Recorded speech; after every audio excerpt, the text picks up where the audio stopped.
Mangroves యొక్క importance చూసుకుందాం. ఒకటి they act as riparian buffers and trap pollutants. Riparian buffers అంటే ఎక్కడైతే లైక్ సముద్రంలో రివర్ వాటర్ అనేది ఎంటర్ అవుతుందో ఎంటర్ అయ్యే ముందు ఈ మ్యాంగ్రోవ్స్ ఉండడం వల్ల దే ఫిల్టర్ ద న్యూట్రియన్స్ గానీ, లేకపోతే అగ్రికల్చరల్ రన్ ఆఫ్ గానీ, అదర్ పొల్యూటెంట్స్ గానీ అవి ఫిల్టర్ చేస్తాయి అన్నమాట. So they act as riparian buffers. అవి డైరెక్ట్ గా సీలో కలవకుండా. Next high productive ecosystem. చాలా రిచ్ బయోడైవర్సిటీ చూడొచ్చు మనం. ఆల్రెడీ సుందర్బన్ లో చూసాం మేజర్ ఫౌనా స్పీసెస్. సో ఈ మ్యాంగ్రోవ్స్ ఉన్న చోట్ల రిచ్ బయోడైవర్సిటీ ఉంటుంది.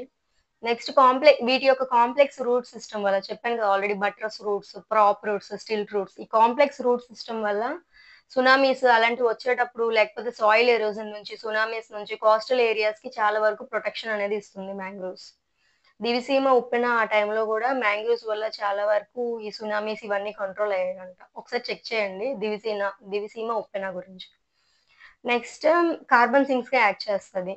నెక్స్ట్ చాలా రకాల ఫిషెస్ ఇక్కడ బ్రీడింగ్ గ్రౌండ్స్ లాగా ఈ మ్యాంగ్రోవ్స్ లోనే బ్రీడింగ్ చేసి దానికి ఒక ఫేవరబుల్ ఎన్వైరన్మెంట్ అన్నమాట మ్యాంగ్రోవ్స్ అనేది. సో ఇది కొన్ని ఇంపార్టెంట్